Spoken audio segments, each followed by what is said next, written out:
This is the Pentax K1000, and this is why it is the best film camera for under $100. They manufactured about 3 million of these cameras, meaning that there are tons of them, whether you go into thrift stores or search on eBay or other sites. No matter what, you're going to find one somewhere. So what made these cameras so great? Well, to start, this camera was used as a base platform for many other manufacturers, such as Sears, Rioch, and some other people, meaning that there are tons and tons of Pentax K-mount lenses. For instance, when I bought mine for $5 from a thrift store, it came with a couple of Sears branded lenses. They're still in the 2.8 aperture, and they provide wonderful manual focus. The next thing that makes these cameras so great is their build quality. That is, if you get an older model. Because as the production line moved towards the later dates, they were starting to be made out of more plastic materials, and they moved away from the brass, chrome, and steel parts that were put in the original ones.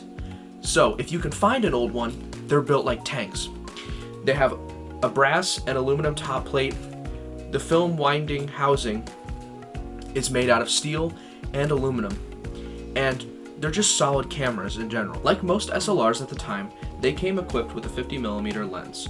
This lens is a great starter piece to work with, but from there I would recommend getting into some of the other lenses that they have provided. And again, they have so many lens options because of how many manufacturers were in on this product line, such as Sears, Montgomery, and for instance here I have a Abanon ADG.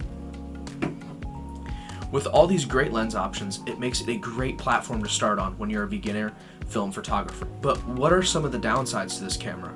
Well, to start, the 50mm, if it doesn't come equipped, can be very expensive and good condition, as a lot of them didn't really last. Thankfully, when I got mine, it was already in good condition and it didn't need any fixing. But again, most of the time they already come standard equipped with the 50mm, so you shouldn't have to worry about buying them separately. My next issue is the noise that it makes when it clicks, which, I mean, isn't an issue. Obviously, you're moving an entire mirrored shutter, so it is going to be loud, but it's a lot louder than most of my SLRs.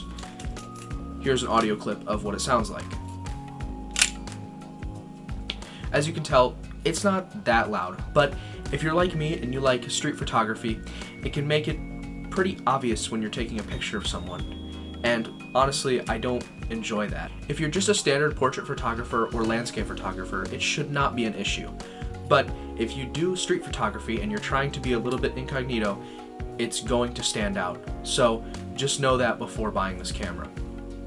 My next complaint is the battery. It takes an A76 battery, which aren't hard to find, but it's kind of a weird size, but any hardware store should sell it. My final complaint about the K1000 is the viewfinder. I find it kind of obscure and it's pretty small. It's really hard to look through. Mine did not come with a cover, but I'm sure if you buy a third-party cover, it should be just fine. Other than that, this camera is fantastic. It can hold up to 36 exposures. It has a 1:1000 shutter speed. It has a 3200 to 100 ASA. And all in all, it's a perfect camera. And if you find this camera at the right price, this could be your one and only SLR that you'll ever need. Thank you for watching. If you're interested in this kind of content, please like and subscribe and comment. I will see you guys next week.